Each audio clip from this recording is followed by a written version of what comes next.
حضور صلی اللہ علیہ وسلم کے پاس ایک مہمان آ گئے رات کے وقت میں.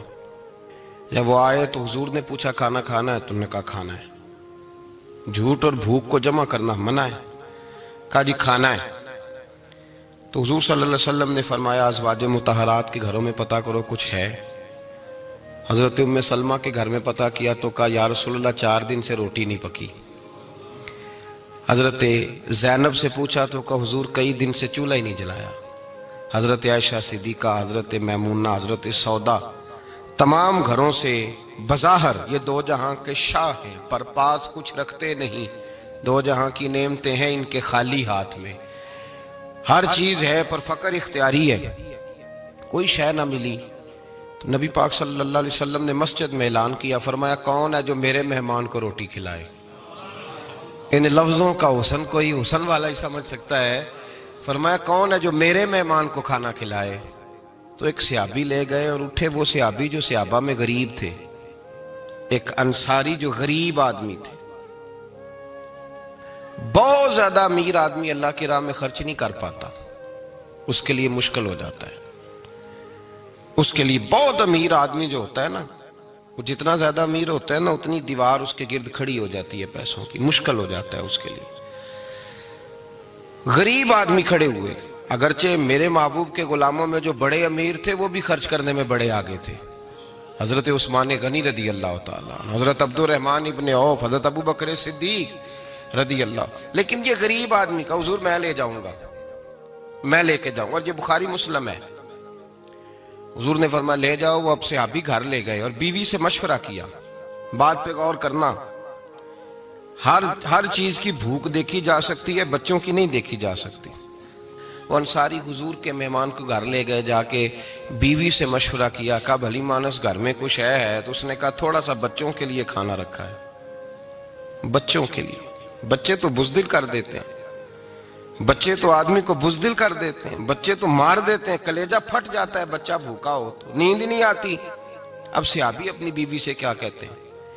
کہتے ہیں بچوں کو بہلا کے سلا دے.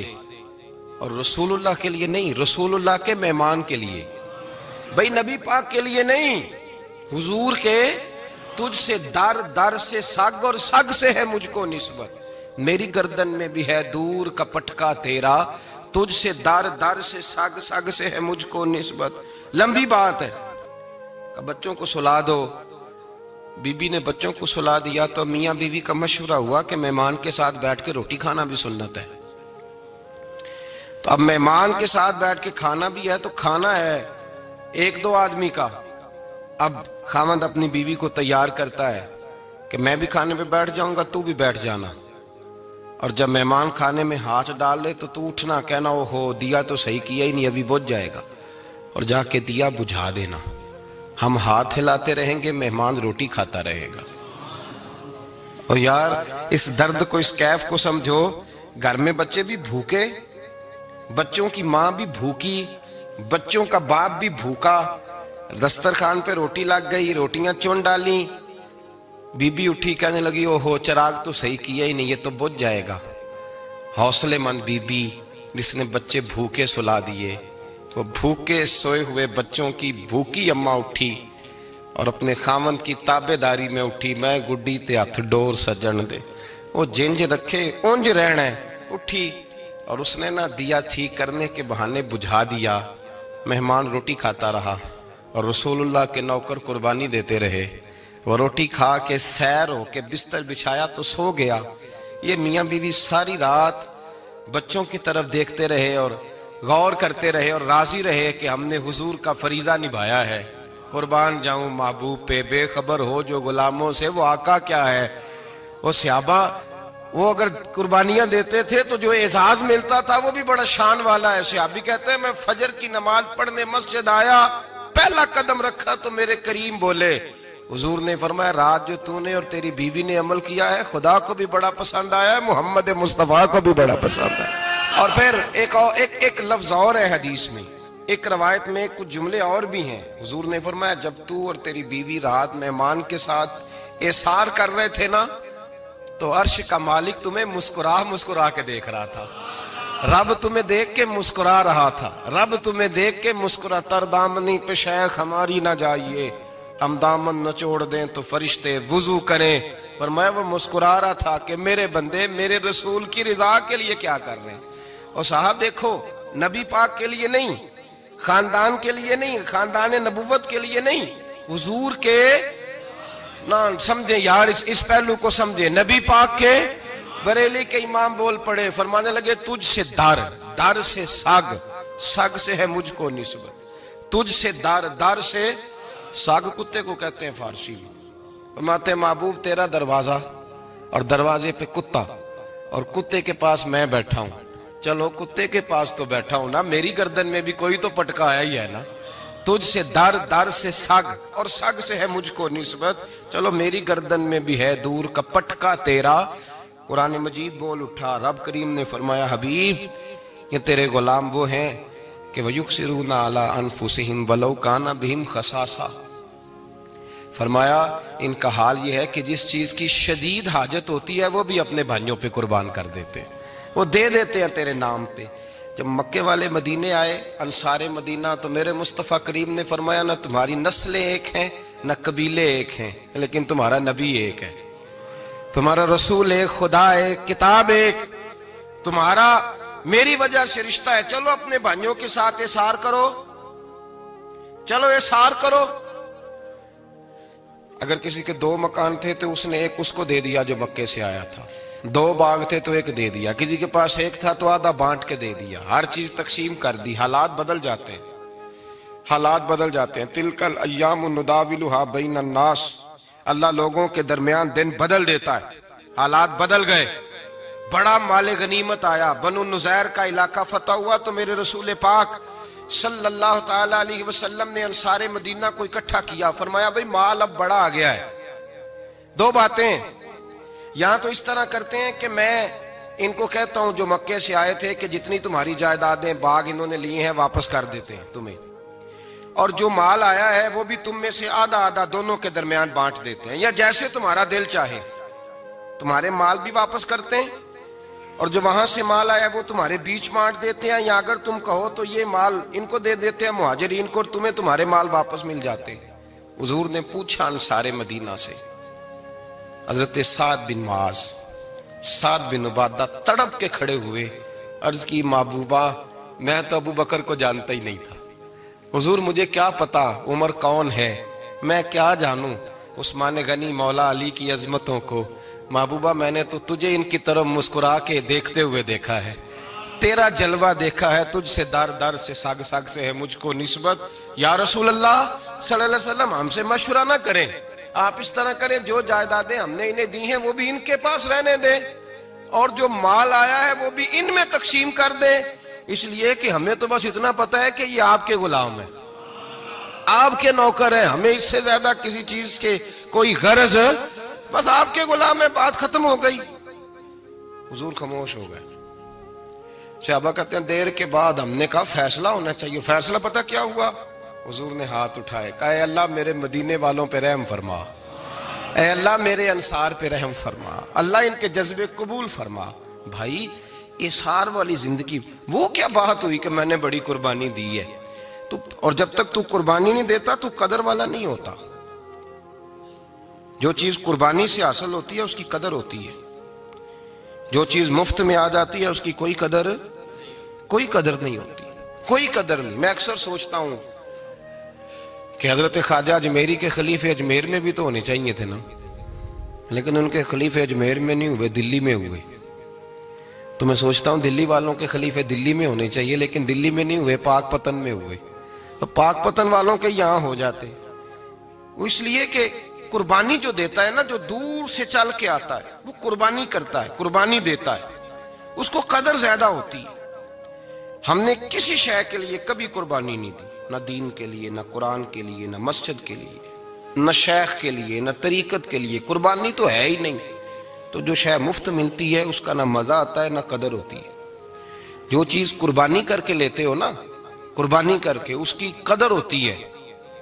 کسی لیے کہا تھا کسی درویش نے، اس نے کہا تھا قدر نبی دائے کی جانن دنیا دار کمینے، قدر نبی دا جانل واگے سو گئے ویچ مدینے. ان سے پوچھو نا، ان سے پوچھو ان حضرات کو کتنی قدر تھی. قربانی اپنی زندگی میں دینا سیکھیں. ایک ہوتی ہے بندے کی ذاتی خواہش، اس کو کچلنا بڑا مشکل ہوتا ہے. قربانی بڑی ضروری چیز کا نام ہے، اور جو قربانی دینا سیکھ جاتا ہے وہ بچ جاتا ہے. کتیا 6 بچے جنم دیتی ہے لیکن قربانی نہیں نہ دیتی بچوں کی، تو ریوڑ نہیں بنتے، اجڑ نہیں بنتے. بکری 2 بچے پیدا کرتی ہے اور سال کے بعد ہزاروں بچوں، لاکھوں بچوں کی قربانی دیتی ہے، پر پھر بھی جدھر جاؤ بکرے ہی بکرے نظر آتے ہیں.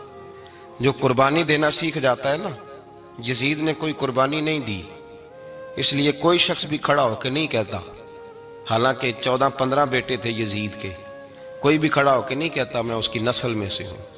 امام حسین نے ساری قربانی دے دی. ایک زین العابدین بچے تھے، پوری دنیا میں اللہ نے سید عطا فرمائے ہوئے ہیں. جو قربانی دینا سیکھ جاتا ہے وہ بچ جاتا ہے. ہم نا قربانی کیا، ہمارے پاس تو اضافی شے ہے وہی دینے کو تیار نہیں. جب آپ تیار ہی نہیں تو سودا ہی نہیں کر، آپ نکلے ہی نہیں میدان میں، تو حاصل کیسے ہو؟ حصول تو تب ہوگا نا جب آپ کوئی انویسٹمنٹ کریں گے. تو آپ انویسٹ ہی نہیں کر رہے تو بھائی آپ نے پودا ہی نہیں لگایا تو پھل کیسے ملے؟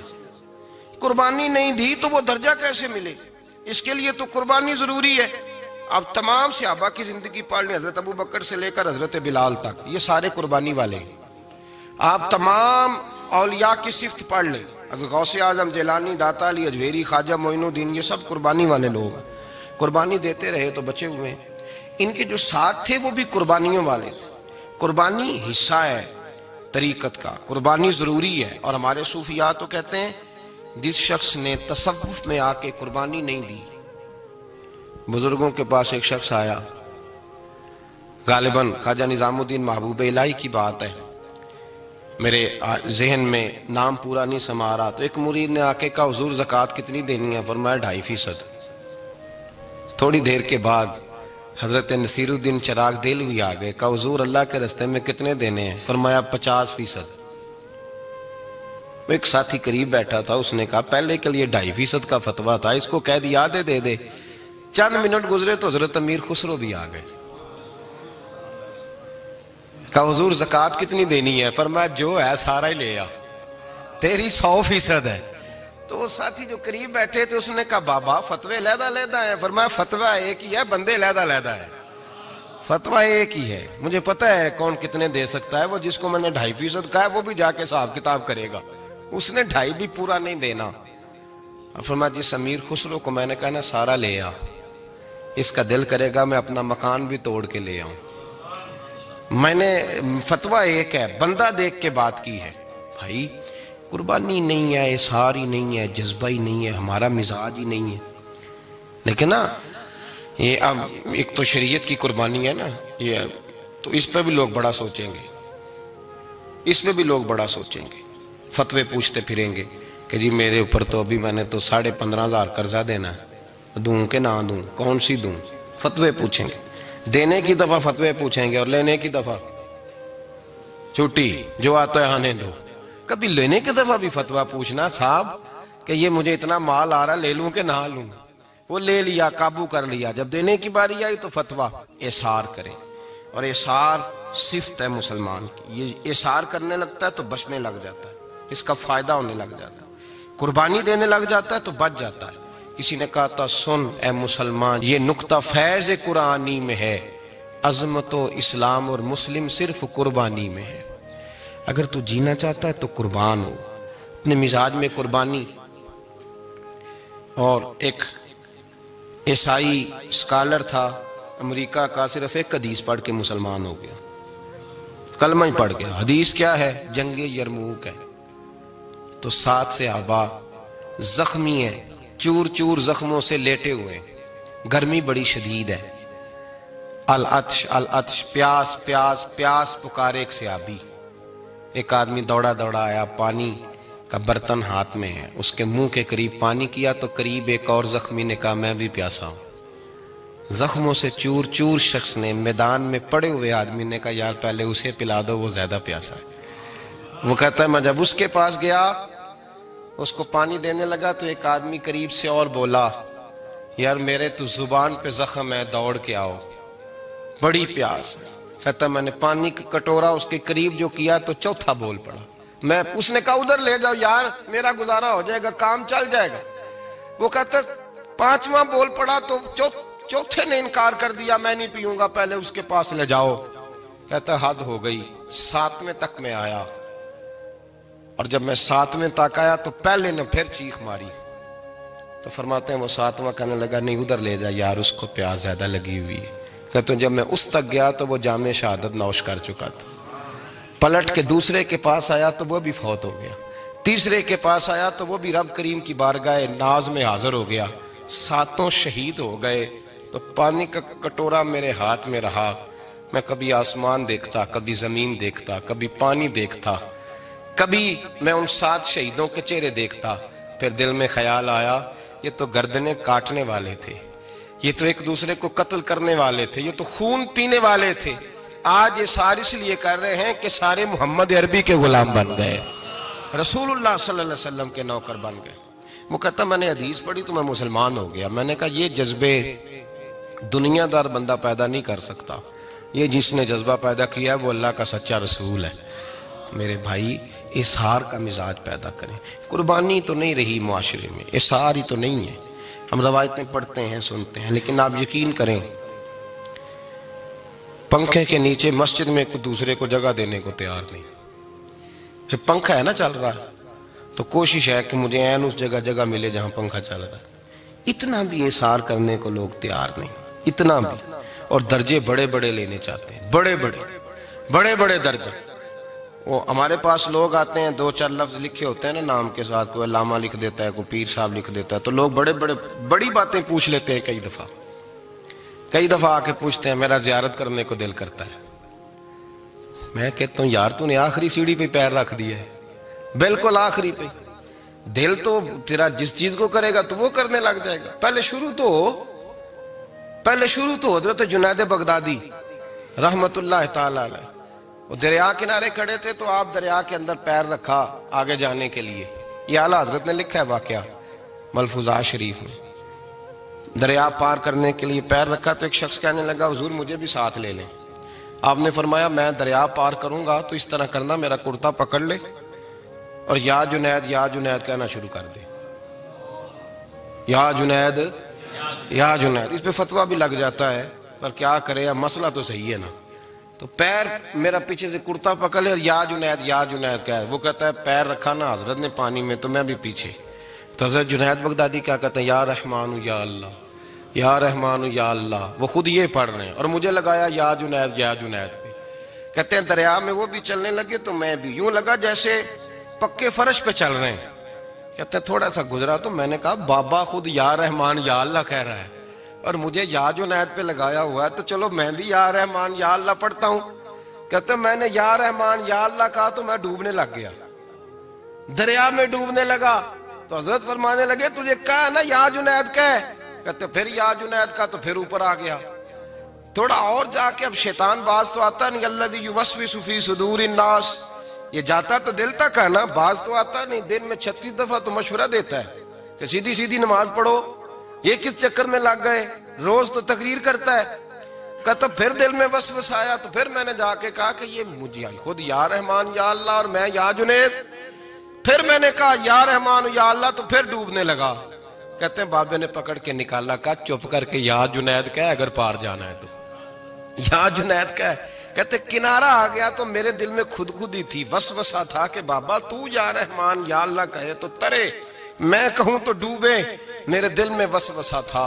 اللہ والے ادھار تو رکھتے ہی نہیں نا، جو بات دل میں آتی ہے وہ بیان پہلے کر دیتے ہیں، ادھار تو ہے ہی نہیں ان کے ہاں۔ وہ تو کہتے ہیں تجھے بولنے کی گنجائش ہی نہیں دیں گے، تیرے سوال دل میں ہوگا جواب ہماری زبان پہ ہوگا۔ یہ تو چکر ہی نہیں نا، بالکل کوئی کھاتا ہی نہیں۔ رب کریم کا بندہ تو بات ہی وہ کرتا ہے جو کو دل میں لے کے آتا ہے۔ فرماتے ہیں جیسے ہی میرے دل میں یہ وسوسہ تھا، حضرت جنید بغدادی رحمت اللہ تعالی علیہ باہر نکل گئے تو پلٹ کے میری طرف دیکھا اور مسکرا کے فرمانے لگے بیٹا جنید تک تو پہنچ لے، اللہ تو ابھی بڑی دور ہے، ابھی جنید تک تو پہنچ جا، ابھی تو جنید تک نہیں پہنچا، ابھی تو میرے تک تو پہنچ جا، اللہ تو ابھی بڑی دور ہے، تو ڈائریکٹ ہی وہاں تک جانے لگا ہے۔ شروع تو ہو ابھی، تو یہاں لوگ سیدھا ہی آ کے کہتے ہیں زیارت کرنی ہے۔ مجھے ایک صاحب کہنے لگے جی میں نے ایک پیر صاحب کے بارے میں سنا ہے ان کی بیعت ہوتے ہی بندے کو نبی پاک کا دیدار ہو جاتا ہے۔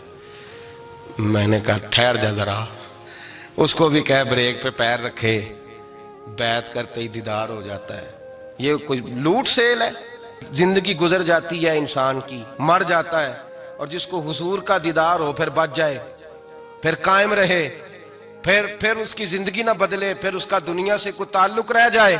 یہ پوچھ ابو بکر صدیق سے جنہیں دیدار ہوا تھا، جب دیدار ہوا تو یار رہا ہے، باقی کوئی شے بھی نہیں رہی، پھر محبوب رہے اور کچھ بھی نہیں بچتا۔